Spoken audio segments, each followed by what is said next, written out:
Well, hello everyone, and good morning, good evening, good afternoon, wherever you may be. This is Sketching Past Midnight. I am your host, CB Smallwood, the greatest of all time, the undisputed, the unchallenged. So it must be true. I really appreciate for everyone that may tune in tonight, and for anyone that may watch the replay. Okay, so I have a few things to talk about, and we'll see how it goes. I got my trusty bottle of water to get started here today to kind of quench my thirst as it be. Got me a good, don't need to drip on the paper. Got a good, great value, purified drinking water with flavor enhancing minerals.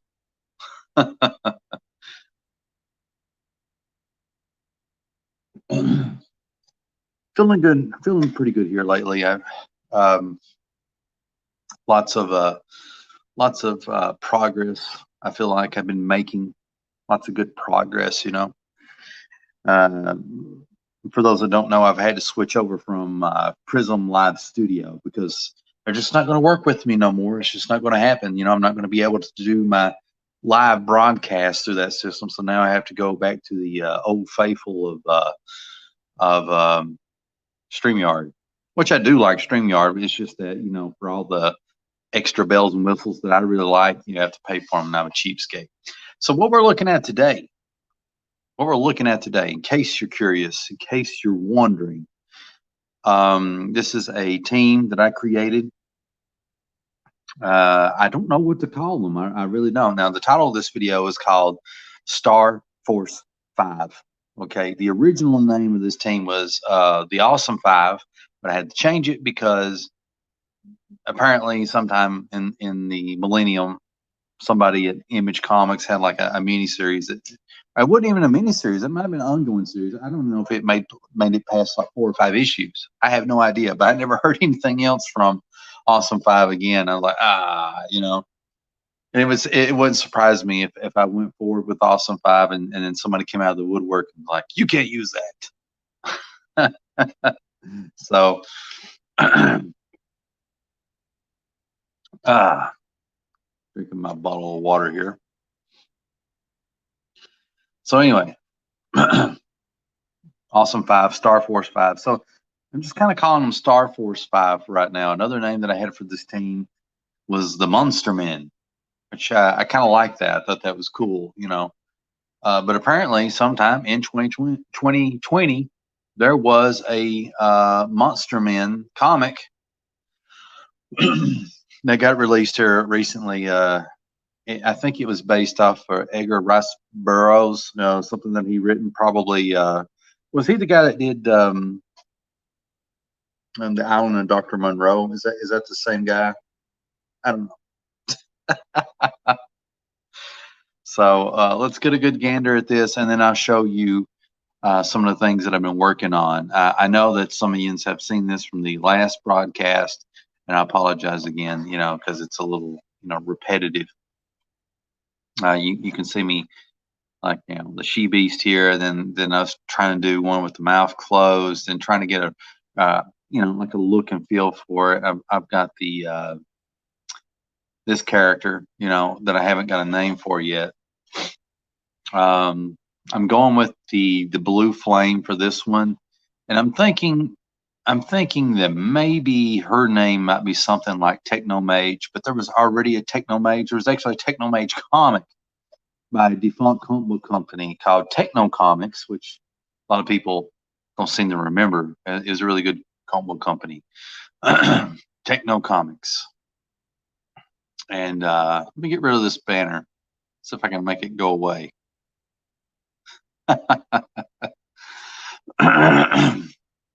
So anyway, I was thinking something like that, or Lady Techno, Madam Techno. I don't know, something like that, a play off of that. So the names that I have no clue about is this guy right here with the chains. He has magnetic powers, and then look up here. We got this bat person. I haven't figured out a name for them yet, but that's okay. So moving on. I know you've looked at this page after death, but I think it's kind of like important for a recap for anyone that's not seen it. So now let's move past that. Let me show you something new that you haven't seen and what I've been working on. So, of course, I always got notes of everything, possible names. The top two names at this point is the Fearsome Five. Now, somebody in the last live stream told me that the Fearsome Five might be already taken. Star Force 5 is the backup. But I'm going to find a good name for this team. So this was a layout of, I wanted to do like a big group page thing, big splash page. This actually looks more like a double splash page than a single thing because, if you look at it, do it like that. But anyway, so I was really trying to figure out, and I'm going to show you my first attempt at putting these people together. Let me move it over to your side. So here's some stuff you haven't seen. I'm sorry, it's blurry. Up here, I got the Bat Person. I got Lady Techno, or whatever her name is. I got the Chain Guy here. And then I got the Blue Flame. And then I've got this. I got She Beast all tied up. And let me tell you some ideas I'm floating around, some stuff that I'm thinking about that I think is pretty cool. Okay, so we got the Blue Flame here, right? And her hair is not always on fire. She can turn, light herself on fire at will. I guess any human can with a little bit of water fluid, but let's not try that though. It's not advisable. But she does it through superpowers, okay?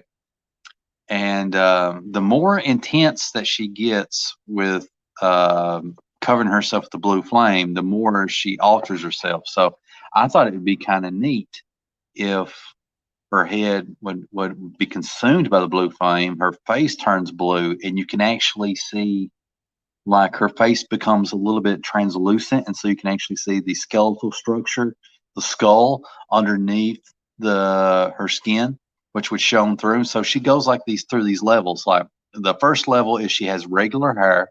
Second level is her hair turns to Blue Flame. Third level is I know you can't really make it out. My apologies. Is her face? You can her whole face turns blue, and you can start to make out the skull underneath her skin. And I thought it'd also be neat that flames would kind of wisp around her body, not necessarily consume her whole body, even though it can. That's the final stage. But I thought that would be a neat little effect, something different that we've not really seen, and I like to really render and play with. To kind of give you an idea a little bit better, if you look down here, I did toy with that, kind of showing you how it might look. Of course, her outfit's going to be purple and white like everybody else on the team. Okay, so let's talk about the Chain Guy. So I thought the Chain Guy is pretty cool, even though I don't like how he's rendered here. Focus camera. There we go. Much better. Yeah, the Chain Guy has chains that are wrapped around his arms and shoulders, and he has these magnetic boots. And let me show you the small scale drawing.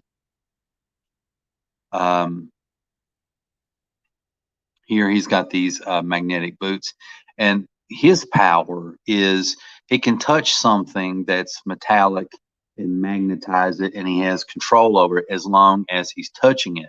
Hence why he has chains on his arms and shoulders. Okay.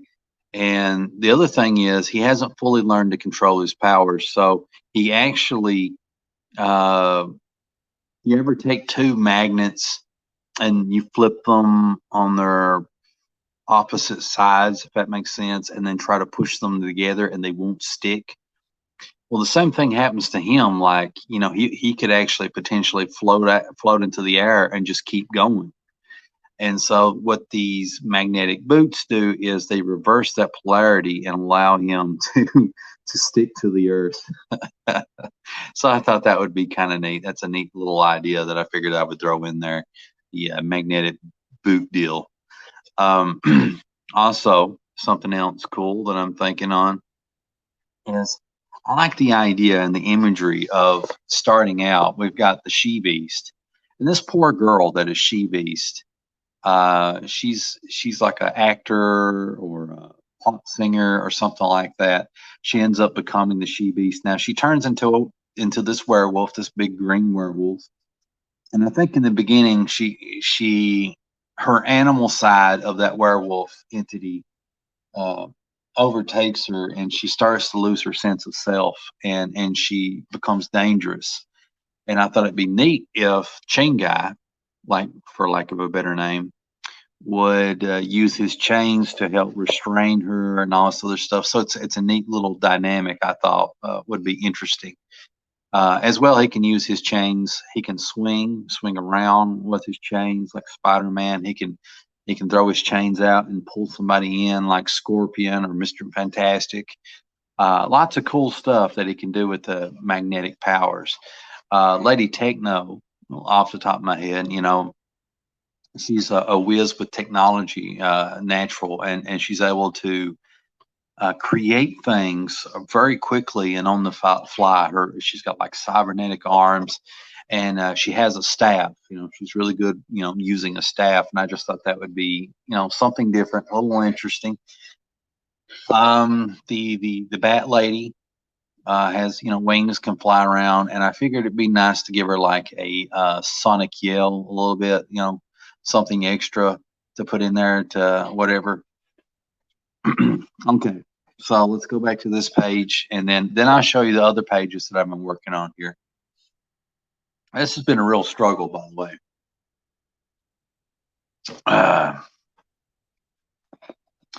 So the struggle with this is that everything is teeny tiny. Okay, even when I pull it up to the camera, if I can just do this, right? It still looks a little teeny tiny when you compare it to this. This looks a lot better to my eyes. This isn't a layout or anything. This is just me sketching the characters out. But then when we go to this, everything's teeny tiny, and that's not really what I'm going for. I want something large and in charge and in your face.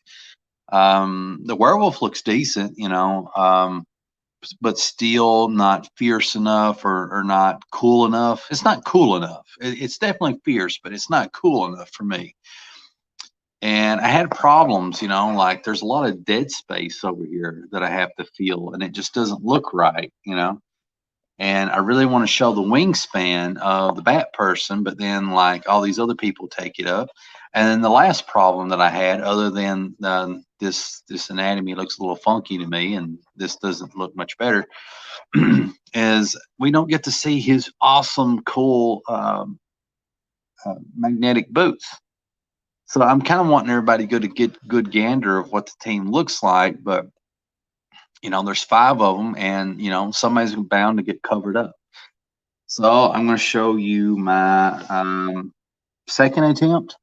No, it is my second attempt. So here's my second attempt at this. Much, much, much better, in my opinion. Gets a little bit better vibe of what I'm going for.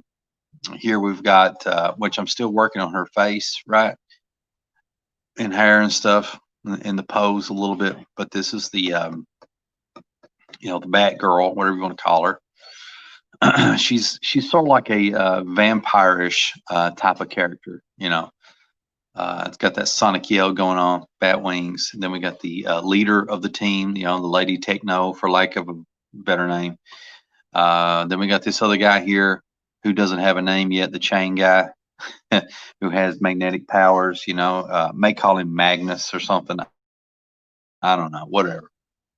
And then we got over here the blue flame, and then remember when I said earlier, when she goes through these stages of being the blue flame, she starts out looking like a regular human being, and then her hair lights on fire, and then her face turns all blue, and then eventually you can see through her blue face the skeleton underneath. And I thought that's a kind of neat idea, and with blue flames kind of whisking around her, and then eventually the final stage, stage 4 or whatever, her whole body turns into flames, into a big blue flame.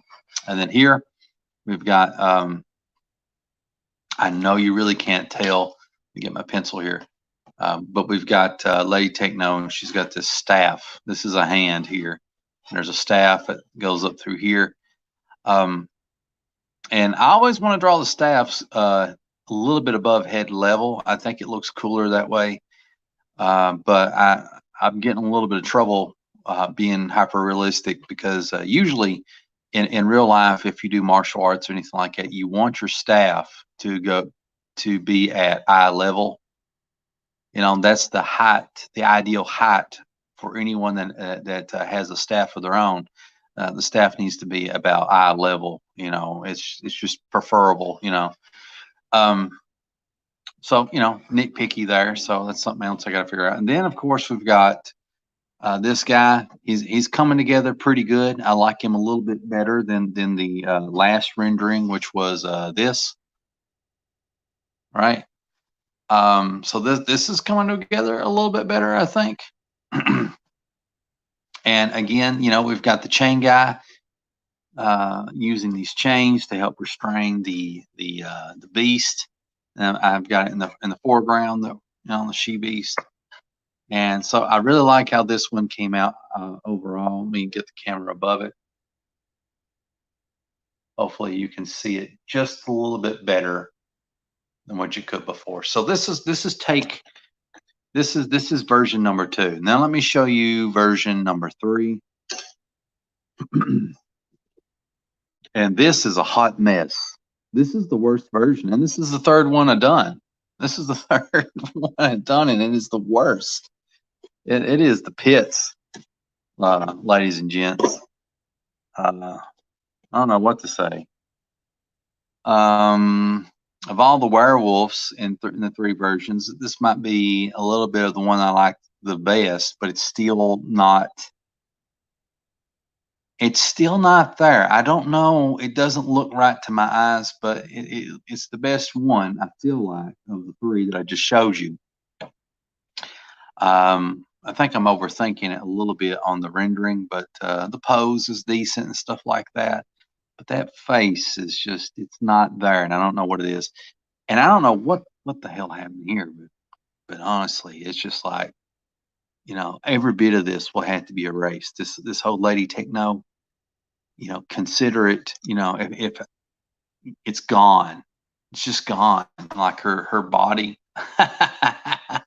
See, I didn't use any reference or anything, and I'm not there yet as far as whatever. I didn't use reference actually for any of the stuff I just showed you, any of those pages, and a lot of those turned out a lot better, But here, I don't know what happened. Everything just started falling apart. I mean, in a really bad way. Now, granted, my drawings always look horrible, terrible when I first start drawing, you know, and it takes me a while to really, you know, craft stuff out and get it looking good.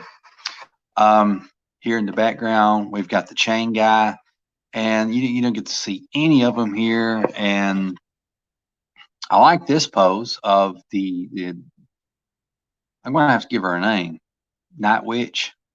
How about that, Night Witch? I like that. Let me write that down. You don't get that often. Yeah. Puts us over here by She Beast. Better write down Lady Techno in case I stick with that. Night Witch.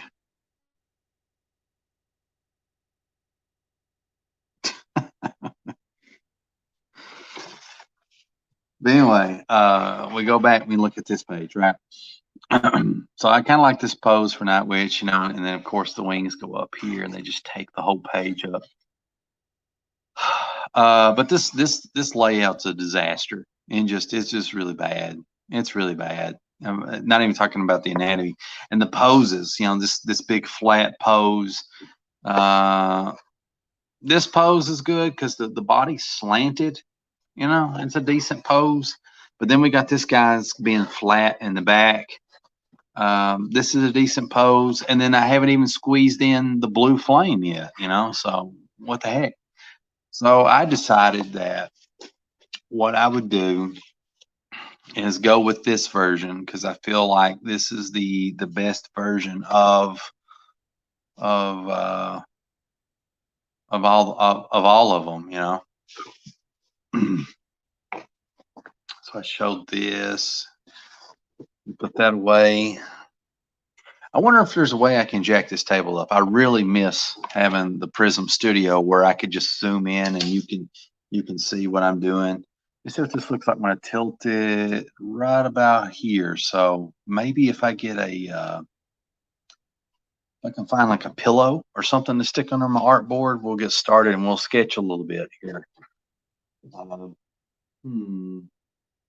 about a blanket? I go get a blanket.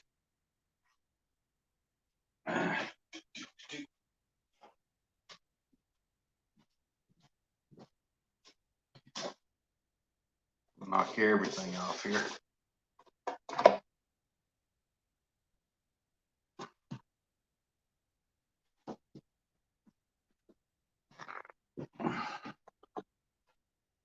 What do you think?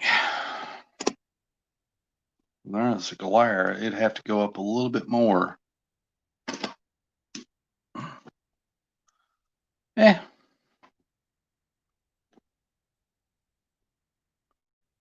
Is it focused? Okay. Got a couple of comments here. We go ahead. Abe says, "Hey CB, I'm glad to have you here, sir." Jeremy Burtz writes, "Hello CB, I'm glad to have you here as well. Glad to have glad to have everybody here. You know, I sound so insincere sometimes, and I really don't mean to do it. I'm just weird like that."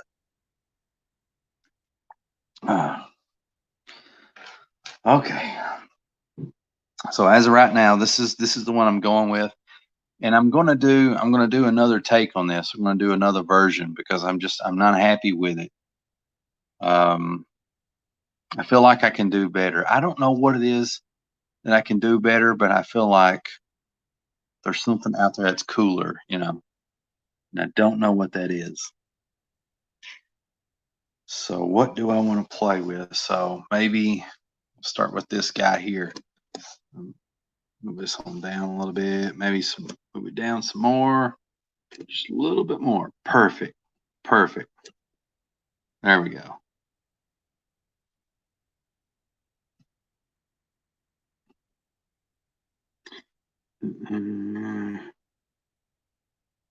Okay, so let me find that one page.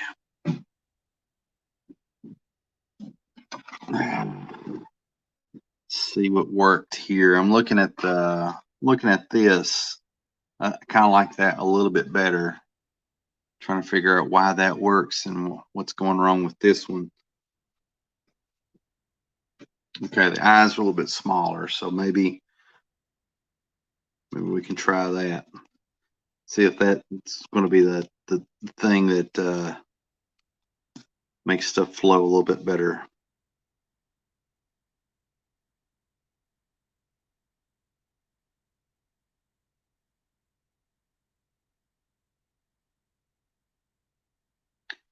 Oh, that's a decent eye, I guess. And then we'll come in here, do that. Oh, one time I'm thinking about it. I don't know if it's closed yet or if it's getting close to being closed.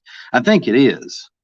Now, there shouldn't be that much time left, but on Indiegogo, our good buddy Gib, that we all know and love, he has the Doomed Barbarian. Doomed Barbarian is on Indiegogo. And it was like a couple of days ago. Last I checked, I think he had raised about a little over $500 with 1,000 left to go that he needs to raise. So it's a total of $1,500 he needs to raise in order to fulfill that campaign. And what you get with it is 60 pages of story of Doom Barbarian about a barbarian who fights intergalactic monsters and aliens and other creatures and other skull dudes, saves damsels in distress and fights in arenas and stuff. And you also get anywhere from 2 to 3 mini comics, I believe, that also come with the Doom Barbarian.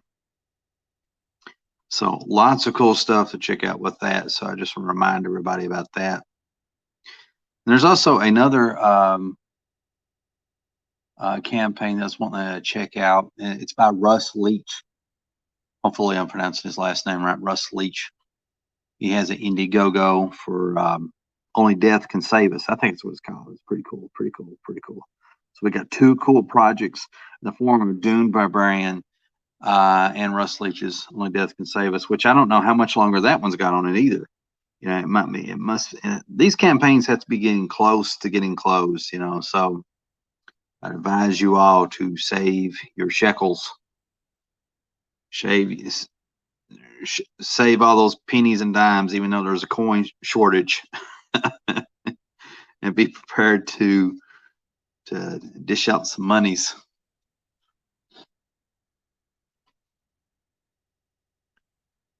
Let's see. Let me see what this looks like with. Okay, I like that. So maybe the problem is the bottom jaw. So I think the bottom jaw has to go. Bottom jaw is what's messing me up here. So we need to get rid of that. There it goes. It had to go. Now that's really starting to look gnarly now. I think that looks good. That's looking good. I like that. Don't know if I answered this or not, but I'll put it on there. Abe writes, nice wolf, dude. I appreciate it. I'm working on it. That's She Beast. She Beast. Sounds like a He-Man villain. I guess that's why I like the name, because it sounds like a He-Man villain.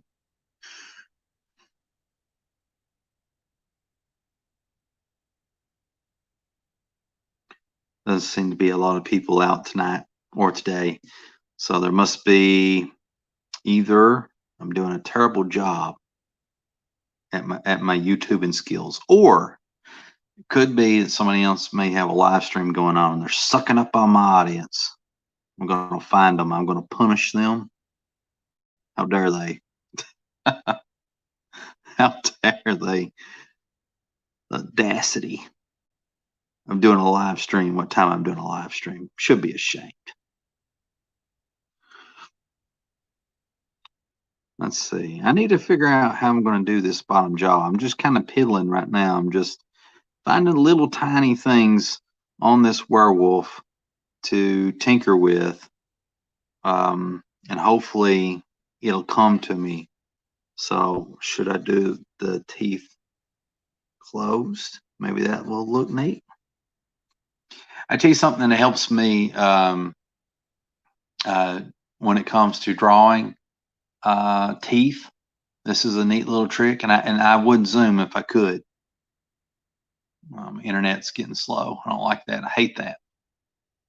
Let me turn my internet off.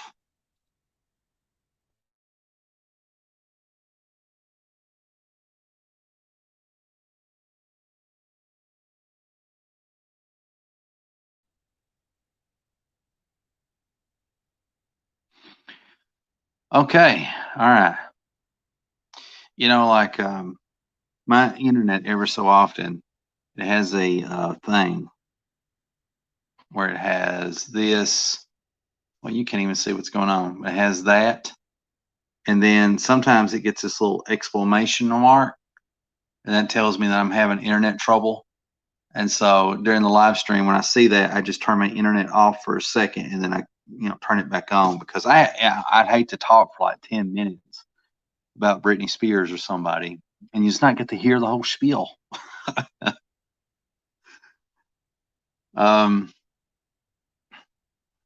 Abe writes, nice. Thank you, sir. Jeremy Burtz writes, there is 10 days left for Doom Barbarian. 10 days. The clock is really, really ticking now. So, yeah, I think I'll leave that up just for a little bit, just so everybody, you know, just so it can really sink in and hit home. There's 10 days left. So anyway, what I was saying earlier, oh, that does look gnarly. That looks much better than what it was before.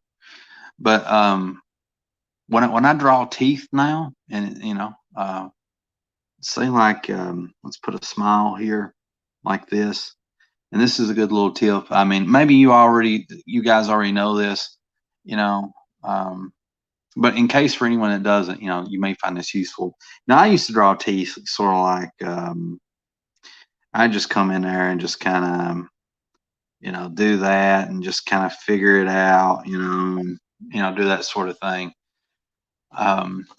Which I could produce good results for that, but I feel like I found a better way to do teeth. I like doing the McFarlane teeth, which is basically just, a little bit of this. It's very suggestive. I love doing that. But I also like doing Delkeon teeth. Now, Delkeon actually draws each individual tooth. And so, and I know you can't really see this. I apologize again because I don't have no zoom on this bad boy. But here's how I recommend doing Delkeon teeth. So just draw you a bunch of circles. You want to do kind of large circles. And then remember to do some at an angle. So, just kind of angle them in that way and then out this way. And then what you do is you draw in the gums, you do your little humps, these little, I don't know how you should think of them, just these little hump things. Then you erase the rest of this crap.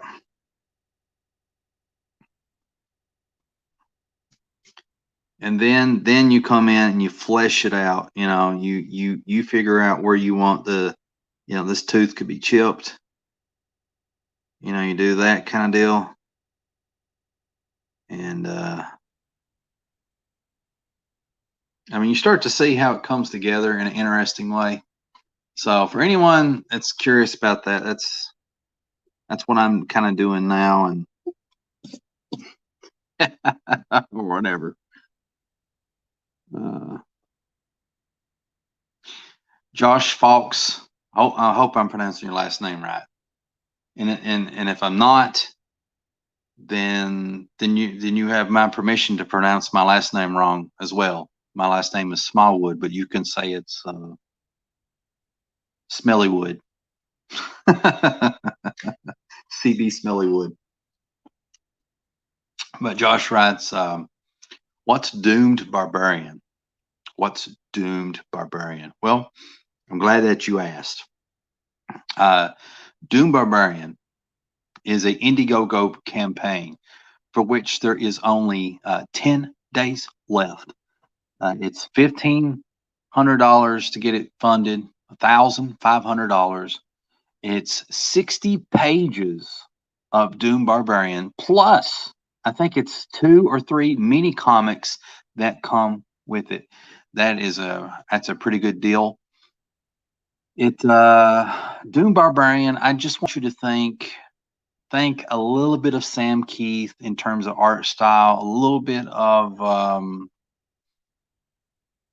hell, maybe a little bit of Norm Brayfogle. I see that. A little bit of who else? Who else can I throw in there? A little bit of what is that guy? Simon Beasley. A little bit of Simon Beasley, maybe. And if you're a fan also of Jeff Lafferty, okay, that's what the art kind of puts you in mind of.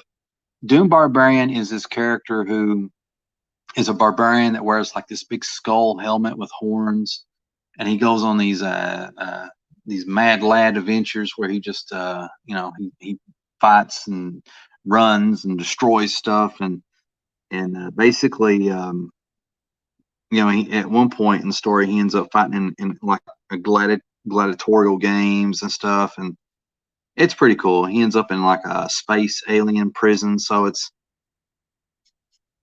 part post-apocalypse, part future romp, part I don't know what you call it. It's a little bit of everything, you know. So if you're a fan of like Heavy Metal Magazine, you know, Beavis and Butthead, and like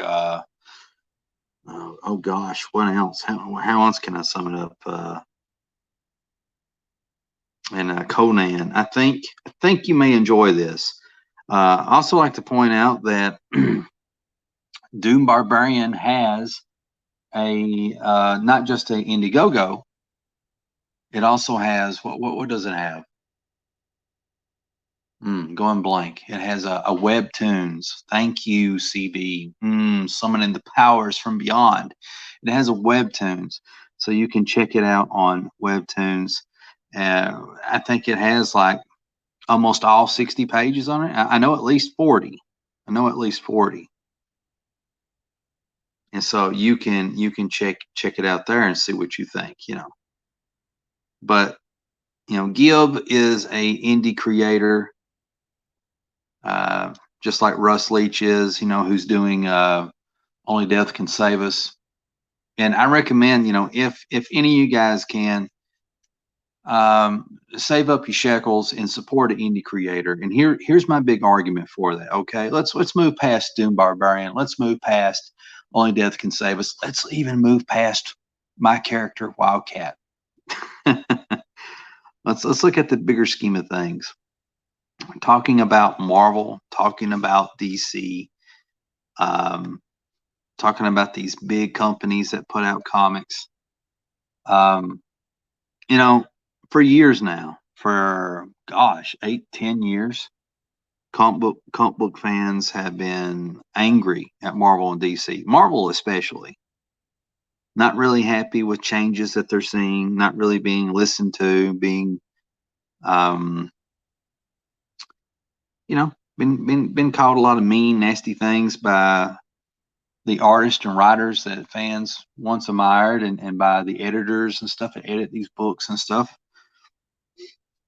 I'm building up to a point. Just bear with me, okay?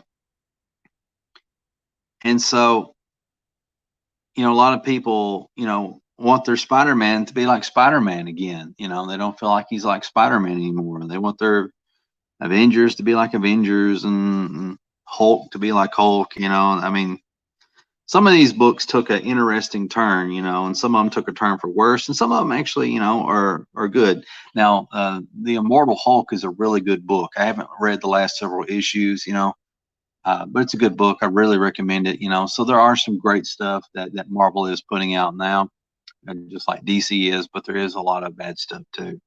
And the point that I'm trying to build up to is there's a lot of fan bases that are trying to change these companies, trying to make these companies listen to their demands or whatever, and it's falling on deaf ears. These companies are hell bent on doing things their way. You know, that's just how it is. They've decided that their way is the only way, and honestly, especially Marvel's not really concerned with making money. They honestly are not.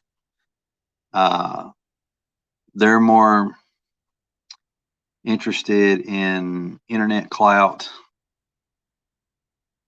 um, you know, pushing social agendas and stuff like that. You know, and if that's your thing, well, great, good for you. But there's a lot of people that's not too pleased with that sort of thing. And I think the point is that I'm trying to make, now that I've kind of laid it all bare, is that instead of spending $5 on a book that you're ultimately going to frown upon because you're not going to like what they've done to Jean Grey, or what they've done to Iceman, you know, or what they've done to Wolverine, you know, just pick your character, you know. And you feel like the way these characters are written is entirely out of the norm, out of the out of character for these characters, and there's really nothing you can do about it, because these companies have made their mind up. They're just not going to listen, you know. And instead of wasting your money hoping that eventually things will turn around, why not invest that money in indie creators? Why not throw your money at people who are trying to put out something different, right? Something that we haven't seen before, or at least maybe it is something that you've sort of seen before, but you've not seen it in a long time because the big two is not really offering it anymore. I'm sorry, you can't see what I'm drawing. And so the big appeal that I'm making is indie comics is the way to go. Whether that's Comicsgate, whether that's anti-Comicsgate, whether that's someone that's very loud and proud, social justice warrior, indie comic, it doesn't matter. You know, if I feel like when we support indie comics, we're better off. Not to say that you should abandon Marvel and DC or Image or any major publisher altogether. You know, if you find a good book, buy a good book, you know. But I'm just saying that we're entering in a really interesting time in history where indie comics is really starting to gain a lot of momentum.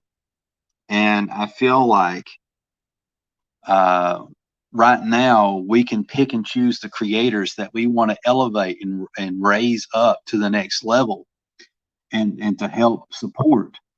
And so that way we can get this generation's Spider-Man, this generation's Wolverine, this generation's Wonder Woman and Superman from these new creators. So, you know, and the great thing is when we don't like the direction these characters are going in, those creators that are working on those characters, they might be more apt to listen, or maybe they won't, but they're going to be more liable to listen than a large corporation that's run by people who don't really care because it's not their money.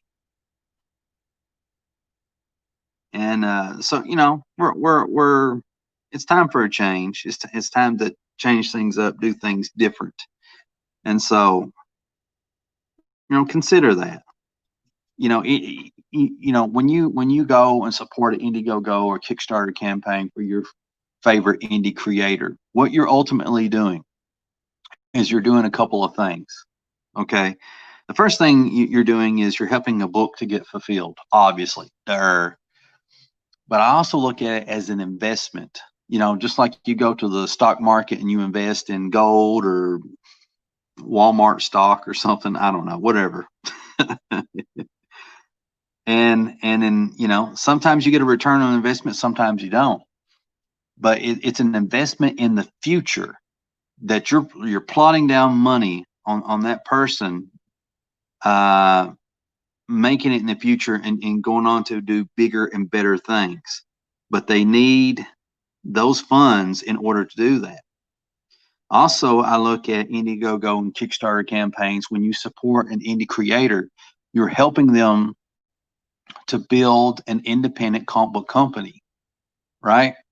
And what that does is that allows that person to have more money to hire more colorists, more inkers, more letterers, more pencilers, writers to work on their creations. So it's an investment in that, and it's an investment in the whole comic book industry. So that's my big that's my whole big spiel there. That's I don't know if I really explained my point well, but I hope I got it across. If not, I'm sorry that I wasted everybody's time. But that's something to think about. It's a little bit of food for thought, if you will. Not mental junk food that's tasty and delicious. But no, actually food for thought, something that's nutritious for the mind. All right. I think I really I like how this I don't know about the nose. I feel like bigger is better. So let's flare it out, make it wider, and go here. I might have messed up when I did that, but we're gonna see. I don't know. I don't know. I need to tighten it up a little bit more. And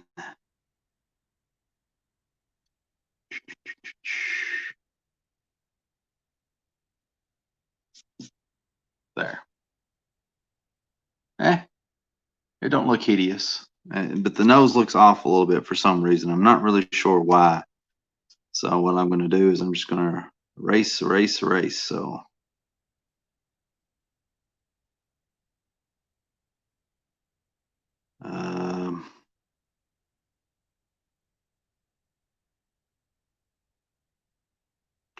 then I think I need to go here, go do me a little song and dance here.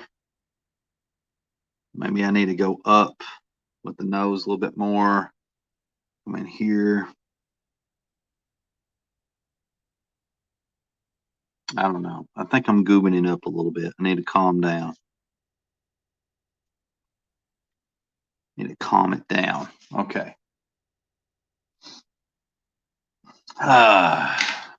Took my water. Now let's look at the rest of the page here. Again, I'm sorry about the glare. Is that a little bit better, guys? I'll answer for it. Yeah, it is. Okay.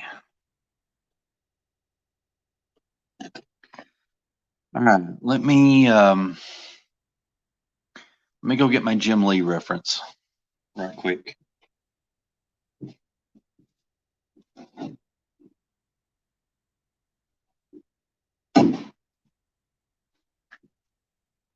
Okay.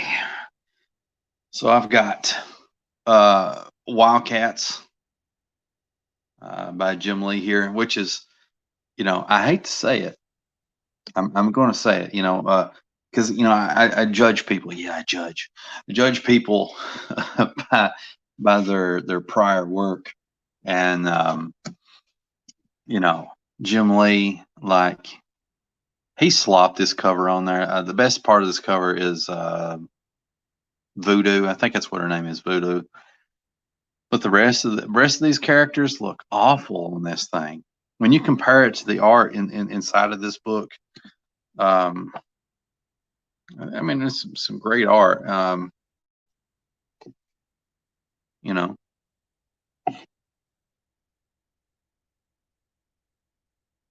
I mean, this looks a lot better than the cover, in my opinion. Let's see here. Look at that. Oh, that's killer. And then we get this where you just like, you got in a hurry. It's like, come on, Jim Lee. You know this is going to be in a trade paperback, and this is what you give us. Shame on you, buddy. And of course, I got my X-Force here, some Rob Liefeld. I got a little bit dismayed because in my portfolio, I got this big black portfolio, right? And it has all these pencils and crayons, whatever. I don't know. It's got all my art supplies in it. And I had this vial of ink in it. And what ended up happening is somehow the vial of ink leaked because I don't think it's lit on all together. And so I had a big stack of comics in that thing, and then this ink got on here, and I had to take the ink had dried, so I had to separate each one of these pages, you know, because the pages had stuck together. So I got my Rob Liefeld reference. Look at that logo. That logo is boss. That's awesome. It's I don't know. It's very comic booky, but in a good way. I don't know. It's killer. This is the reference I'm looking for, and I got a Rob Liefeld trade paperback. I actually need to get the other Rob Liefeld trade paperback out, and I'll show you why here in a second. There, look at look at this. What time I get it? All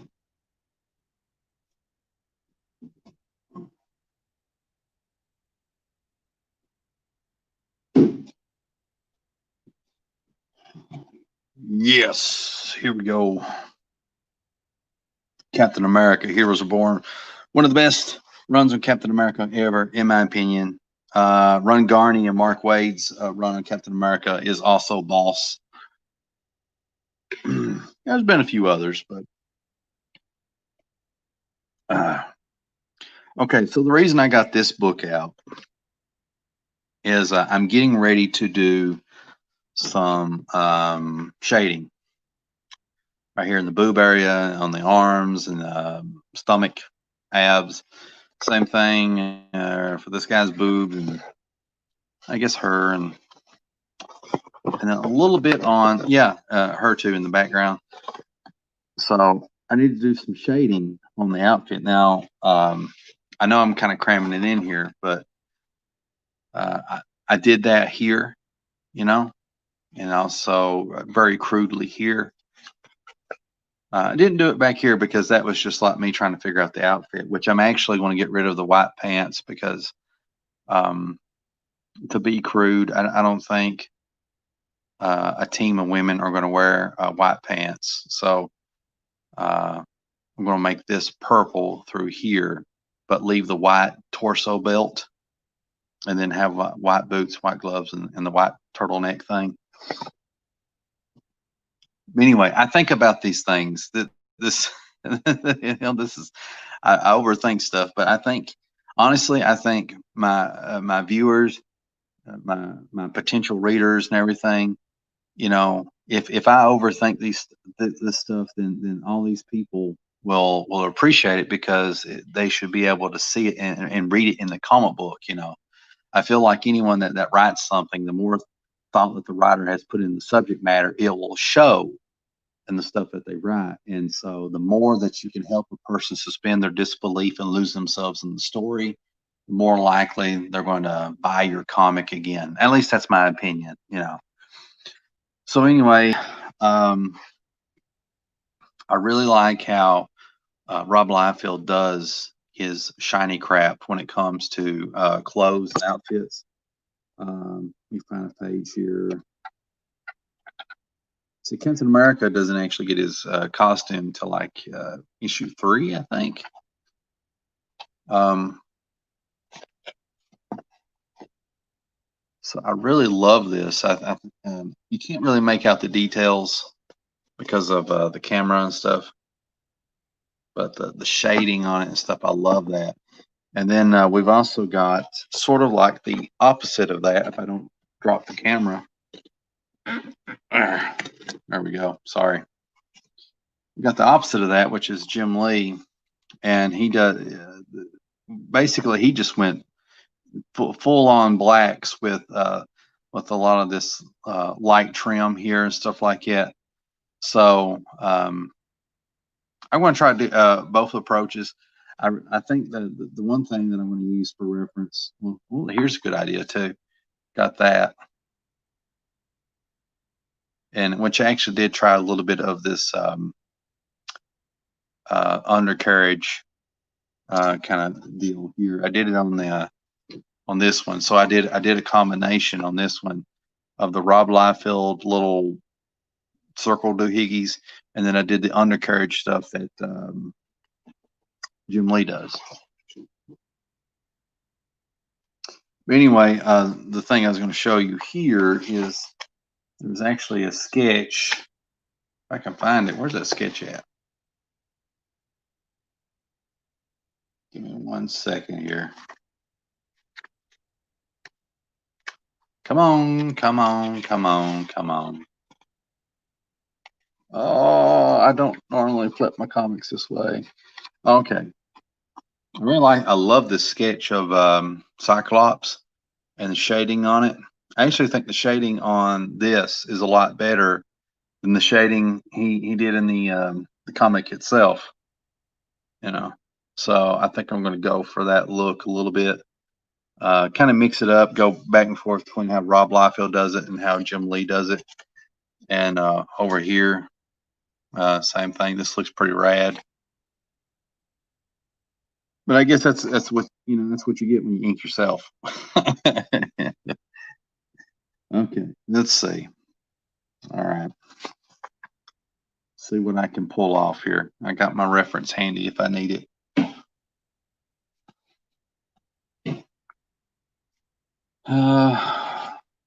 So we had Fizlocky in the back.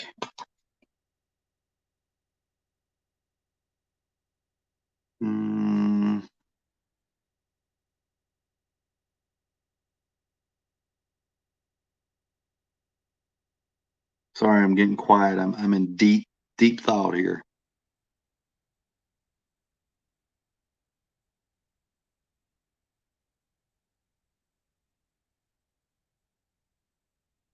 So, for those of you that are still watching, any suggestions on what I could call this team? So right now, the working name for this team is Star Force 5,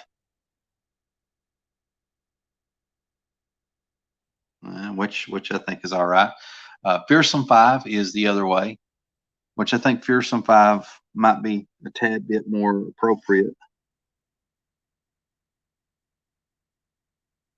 because you know, pretty scary. I mean, you know, there's a bat-looking girl, a flame-looking girl, and a techno lady and a kind of robot lady, whatever.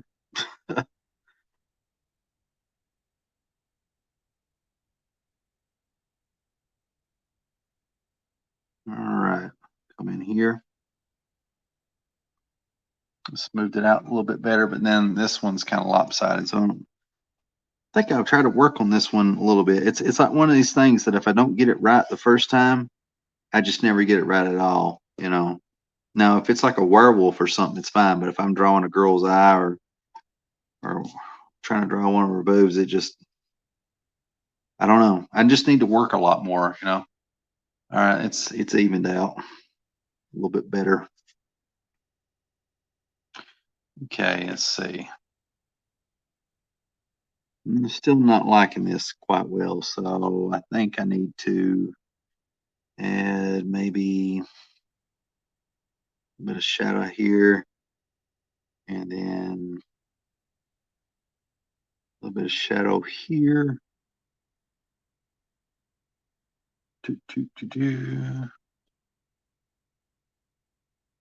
Maybe just go all out and shadow this.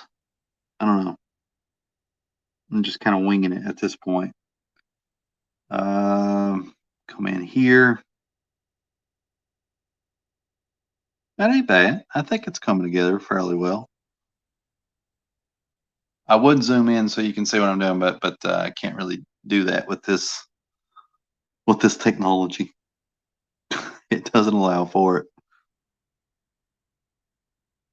All right. Man, that shading's a little bipolar. Let's see. Just go on in.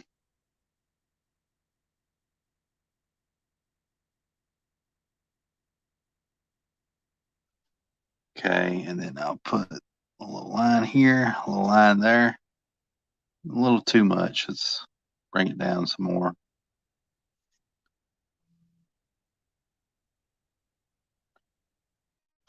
Let's see. I need to figure out stomach. Well, that's good so far.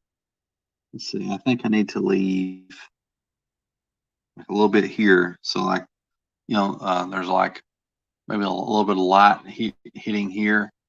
So you can actually see the color of the suit.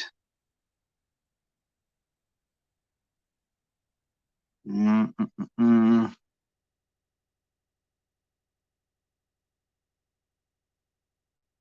apologize too for getting quiet because I'm just really focused, you know, because I like how it's turning out so far. And what I'll probably end up doing, and I think I mentioned this before, but I will draw a version 3 or version 4 of this to find the right kind of cover slash splash slash promotional piece for this. You know, I just have to figure out how I'm going to get them all laid out. You know,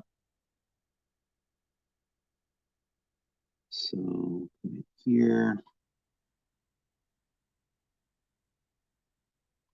Yes.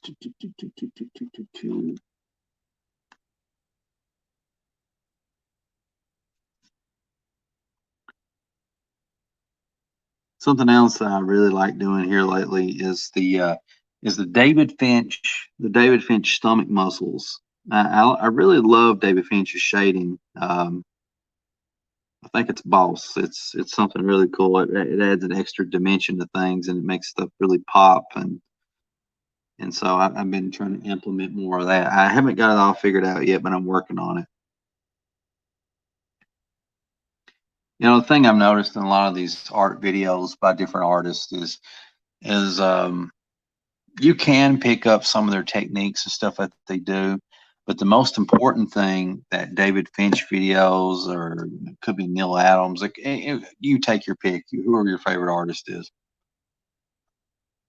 The biggest thing that you can really pick up from a lot of these guys is they teach you more on how to think or approach something than they do actually techniques. I mean, Jim Lee will teach you a lot of techniques in his videos.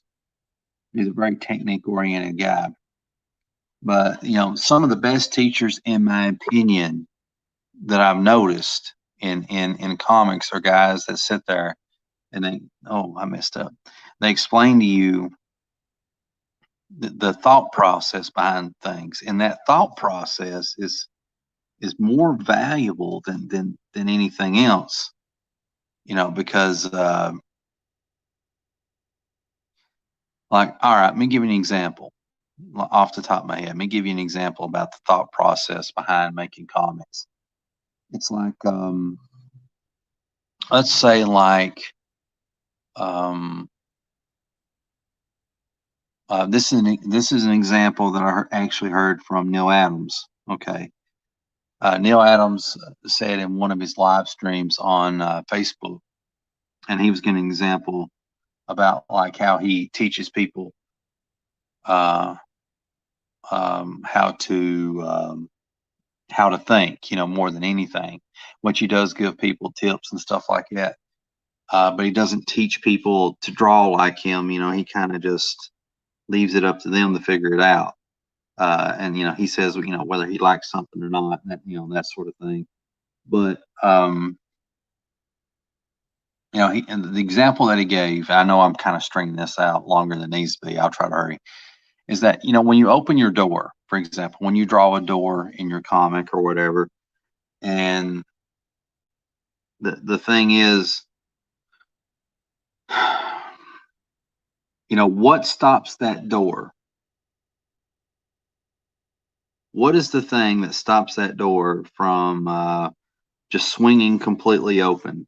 You know, and so that's kind of a good question in a way if you think about it. And here's the reason why: is once you know what how a thing works, it helps you to actually draw it and even write it better.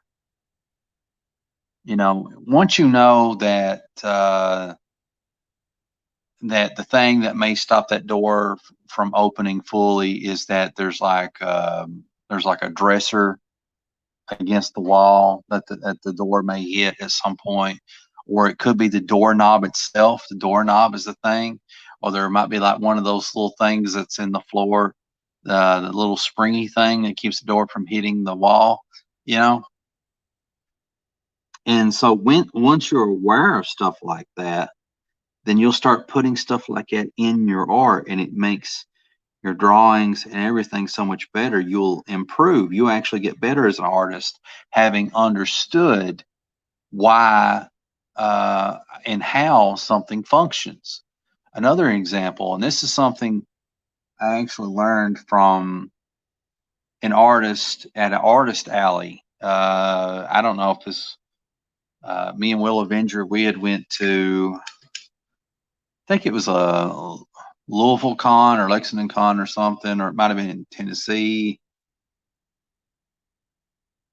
one of those. And there was this Joe Kubert School graduate, and he had his own comic book that he was peddling there. And we talked to him, and he was really nice, and he took the time to review Will Avenger's portfolio. Really cool guy. And the neat thing is he gave some interesting advice about stuff, and he was talking about things that he had learned in Joe Kubert's school. And one of the things he learned in Joe Kubert's school is, let me show you. Okay. You know, like you see this a lot in comics. Don't judge my buildings because I need to really work on my buildings. But you'll see this, and then here you got some windows and stuff. You can't really see what I'm doing here, but is that better? All right, and you got these windows, blah, blah, blah, blah, right? Well, usually at some point on the top of these buildings in a lot of comics, you'll see something that'll look like this. And let's see. And I think maybe something like that. And then we're going to see like that, you know. So you'll see one of these things, and this I don't know what it's called, but it's like a water tower thing. It's a water deal. And the way it was explained to me is like in places like New York, Chicago, you know, other major cities. If a building is like over 10 stories tall, it starts to affect the plumbing a little bit, you know, like so, you know, water is being pumped up from the ground and it has to reach all these stories. And after some point, you know, it becomes a little difficult. And I think that may play a little bit of role in it, but also I think for cases of fire as well, and it has like two uses. And but don't quote me on that. It serves a function, you know. And the thing is, if a building, oh, internet's going wacky again.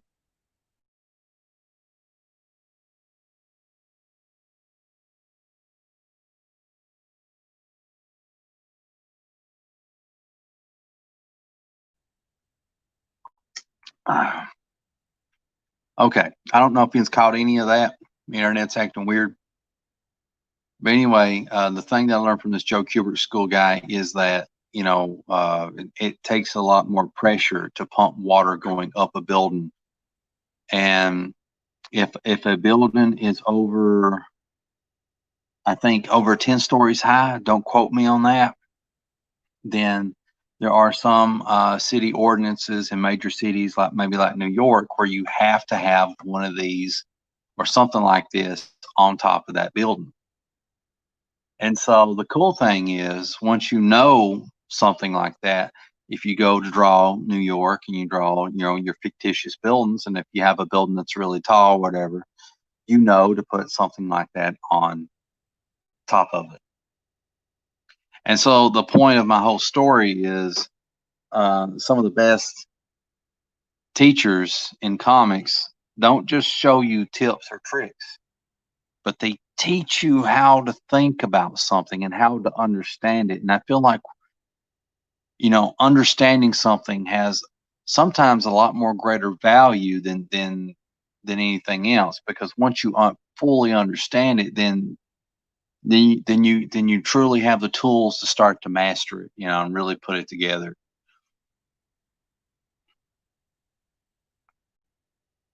Sideburns asked, and thanks for tuning in, by the way. Is she literally flashing or getting punched? Flashing or getting punched? Hmm. I don't know. Uh, I'm still trying to gather the question and make sense of it in my head. Um, are you saying that the boobs looks like, you know, like she doesn't have anything on, or are you saying that or are you talking about the logo? Well, the logo, in case you are, is a star, and the idea is one of the names that I have for this team is the Star Force 5. The other name is the Fearsome 5. That might be taken. I don't know. A lot of the good names are taken. So, but I wanted to put a star because what I was thinking is I wanted this team to be kind of explorers. They're kind of like a mashup of the Fantastic Four and I guess like X-Men and a little bit of extra stuff, maybe like Universal Monsters. I don't know because you basically got a technologically fused lady, with cybernetic looking arms and stuff. You got this guy who can touch chains and they become magnetic and he can control them. And he also loses control of gravity, so he has to have these big, huge magnetic boots to keep him on the ground. You got this lady who has a blue flame power. Her skin turns blue, and she has flames all over her and stuff. You have this poor girl, it turns into a werewolf, and then you get this person here that is, yeah, it's kind of vampirish.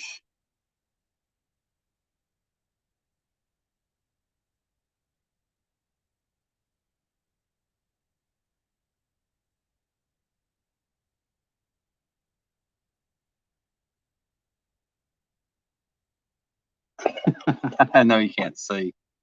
Sorry. I'm just tinkering with it. I can fix it, make it look cool, but I wanted to kind of put it on there before I forgot. Um, Cyburns writes, understanding forms in space helps me see my comics like a movie in my head. I agree. Yeah, it really helps. I once heard somebody talking about something else that Neil Adams does, where he can see an object in his head, like a scene. Like for example, I'll show you. Well, I won't be able to show you because I'm not that good, but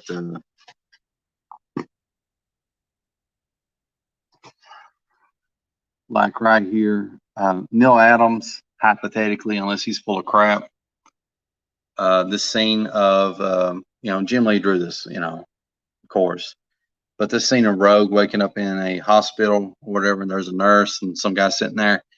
In theory, the way Neil Adams explains it is if he was drawing this, he could see this scene from this angle, from a bird's eye view, worm's eye view, far out, far in. He could rotate it like it's in 3-dimensional space and find the coolest angle and be able to draw that, and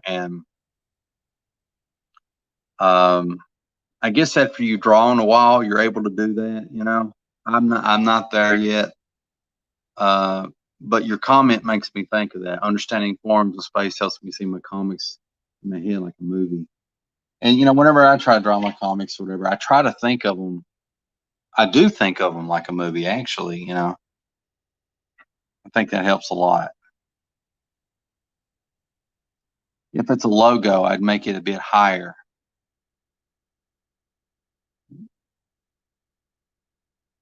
All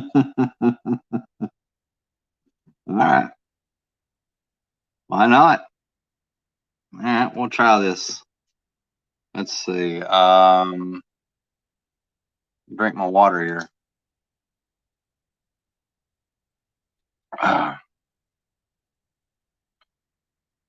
Maybe it's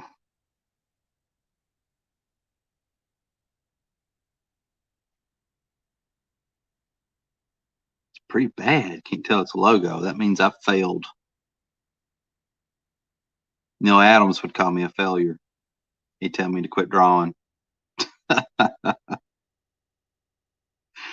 funny thing is, if you go to a comic book convention and you ask Neil Adams advice on to review your portfolio, ultimately, the 9 times out of 10, he always gives the same advice, which is, um, you need to look at reference, which isn't bad advice. Honestly, it's not, uh, but he always has this very canned response, just look at reference, to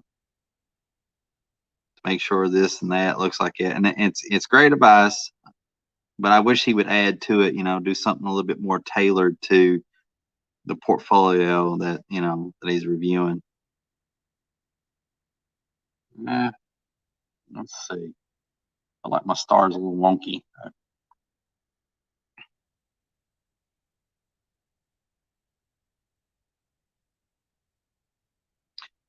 I could just, I may need a new logo.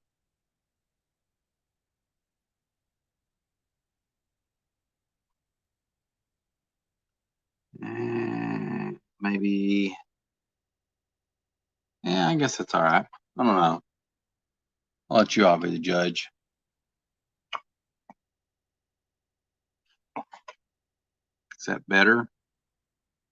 Or does that look too gaudy? Does this star thing look too gaudy?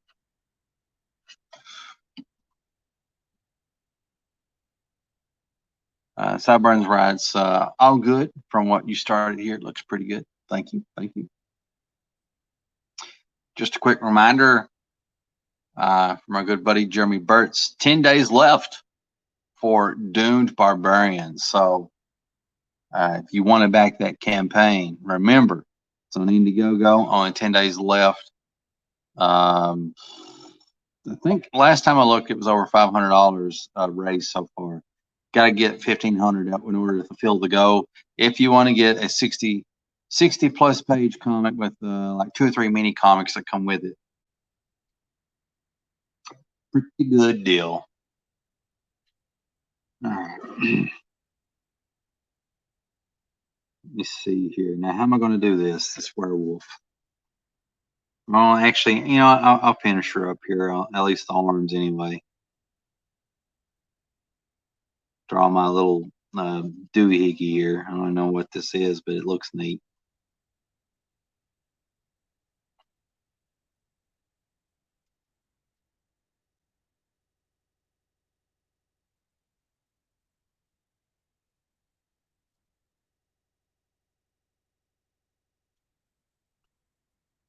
All right. And I feel like it'd be cool to maybe have her other arm out, but doing something. And that would be kind of rude for her to pet the werewolf, I feel like. That'd be a bit much.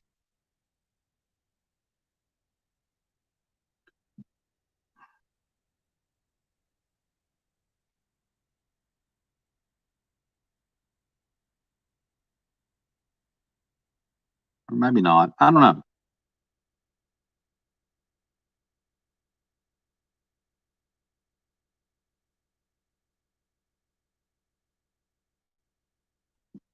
Do, do, do, do, do. Okay. I'm getting quiet. So I'm thinking in my head what I was getting ready to say is I've released some demos that I've been tinkering with, and these demos these demons these demos that I put out, they're really crude. They're really crude. There's something else. A lot of the drums in these demos is just me slapping my thighs. Some of them you can't even hear the guitar. Um, but I figured, what the hell? I just put them out there. I thought it'd be something kind of cool, something interesting. Something different to put on my channel. Um,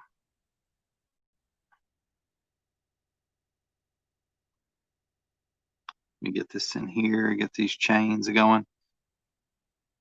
So I may put some more demos and music on there, and then maybe actually take some of the ones that are promising and polish them up, some more and stuff.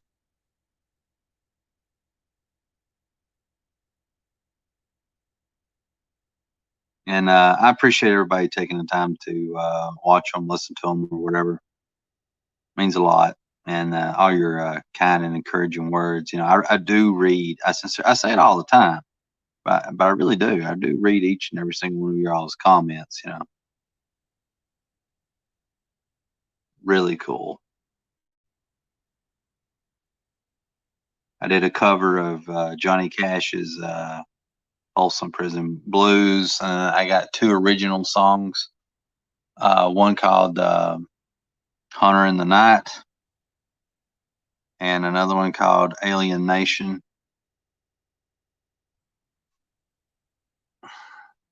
which I like to take Hunter in the Night and like the first 10 seconds of it like an acoustic guitar, and then like an an electric guitar kicks in after that really heavy, and kind of go that route with it.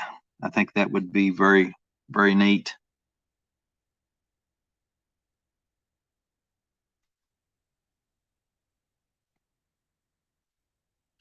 All right, let's zoom out here manually.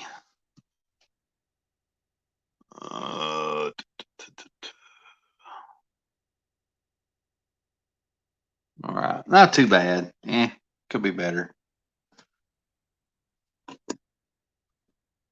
Oh, you're not going to be able to see what I'm drawing up here. They've had something. Yeah. There we go. That's one way to do it. All right, now how am I going to fix this lady?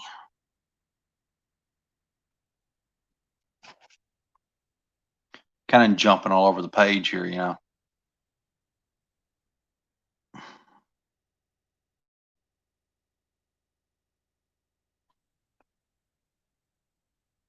Mm.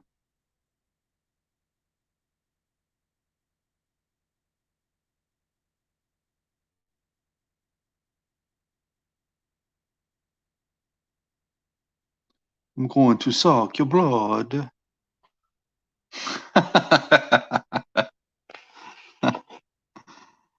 Come to me now, your blood is mine.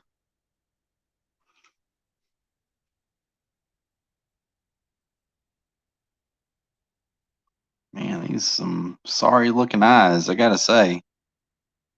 What the heck has happened here?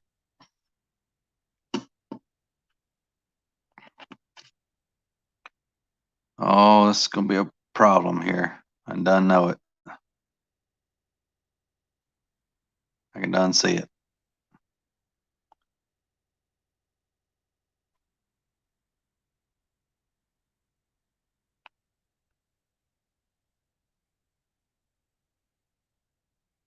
It's a little better than what it was before, but not by much.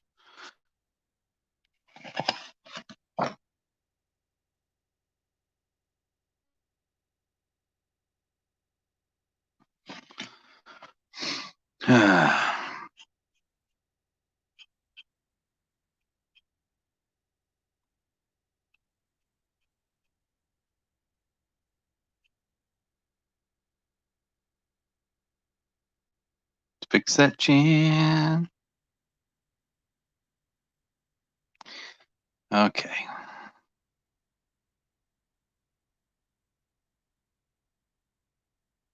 Fix that hair. Not too shabby. All right, guys. Let's see.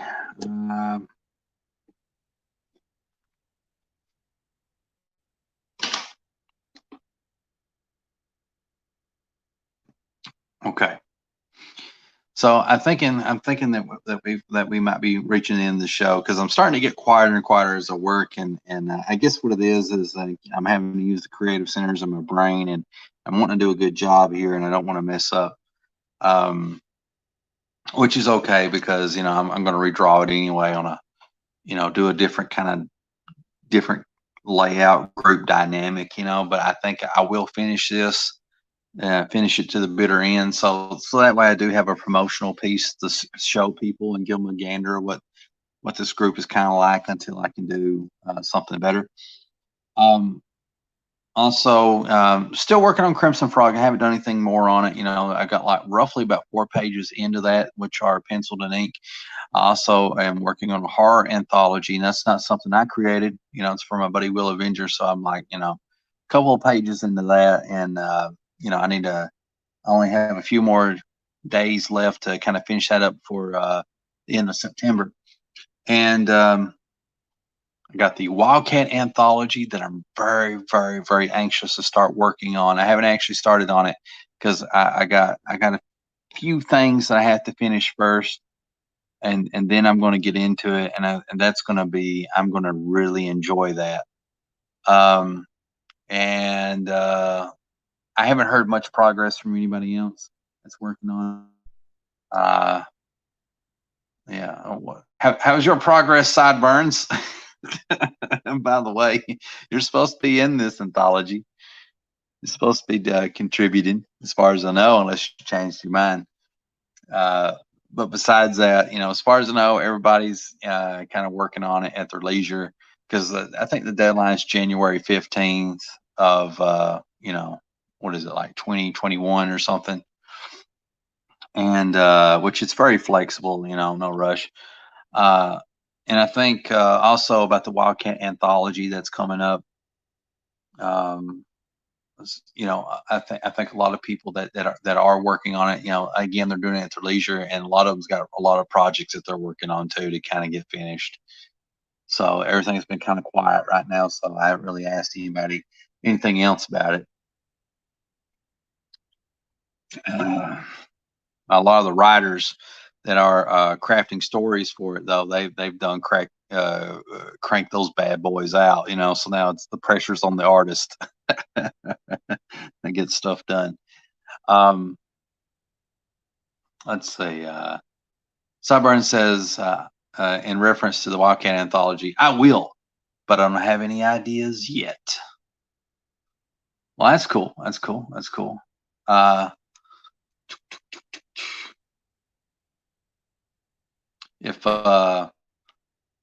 If you ever run short on ideas or can't figure anything out, let me know. I can get you in touch with some writers. I know two off the top of my head that would probably.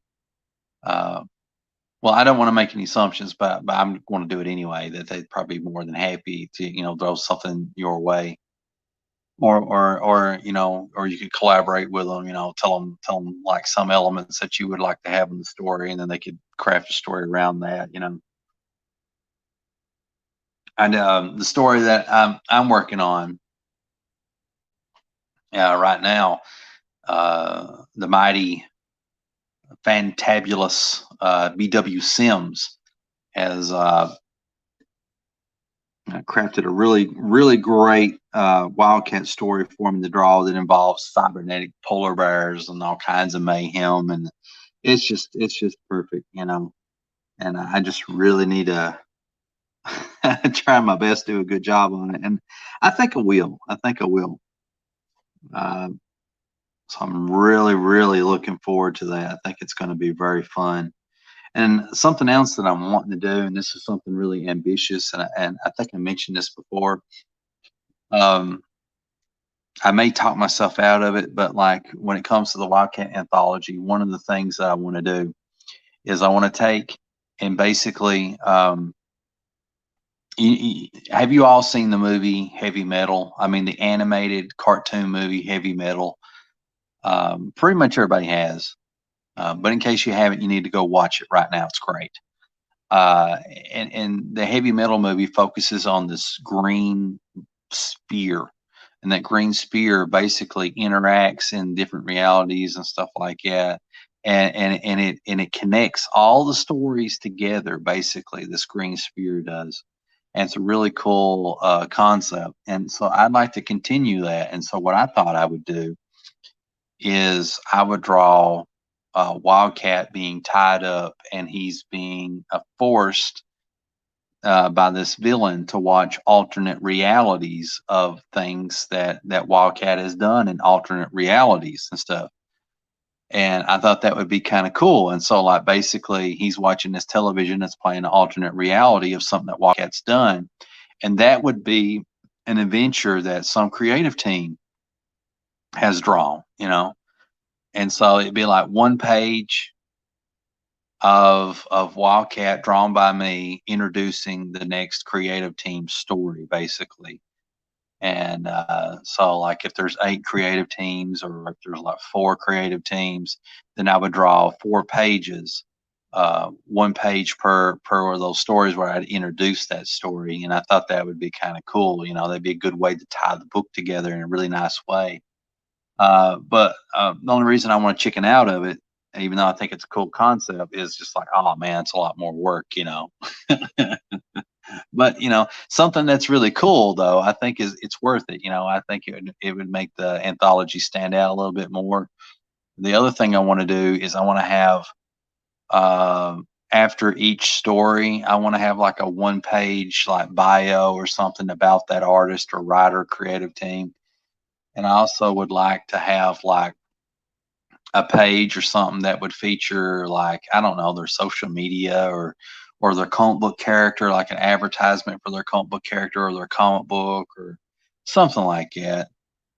And I know page counts in comics can be kind of funny and it'd be kind of hard to kind of throw things around, but I don't care. I can create a lot of filler to make sure that the pages, line out right. I can do these fake advertisements I want to put in that would be kind of funny. I just want to. I would love to create a big anthology. It's a big book that people's going to sit down and really enjoy, and maybe even like flip back and read it again. Very ambitious. Sideburns writes kind of neck deep in other projects. I respect that. I'm the same way. But you got January 15th. Got January 15th. Keep me in the loop. How your progress is going and stuff like that. I don't want you to feel pressured. And let's see. Just a reminder, everybody. Jeremy Burtz was kind enough to let us know that 10 days left for Doom Barbarian on Indiegogo. I don't know how many days are left for Only Death Can Save Us by Russ Leach, but there's that too. So if he's got a little bit of pennies and quarters in your pocket saved up, can't really buy comic books like that anymore. I remember growing up, I could get quarters and pennies and nickels and dimes out of the couch and go to the spinner rack and buy comics, but damn, things are so high anymore, you can't really do that. But yeah, consider backing these projects, please, on Indiegogo. The creators would really, really appreciate it. I appreciate everybody tuning in tonight. Speaking of appreciate, and I think it's time to end the show. But before we go, I always have little sayings I like to throw out there that I haven't quite got it all figured out yet, but it's something to the amount of, please remember to be the change that you want to see, be the tide that rises all ships. Remember to draw faster. And here on Sketching Past Midnight, one of the important things to please remember to carpe diem, seize the day as if there is no tomorrow. This is CB Smallwood. I really appreciate y'all tuning in. And of course, I would get more viewers just right as I'm getting ready to kick you all out the door. Much love, everybody. Until next time, carpe diem.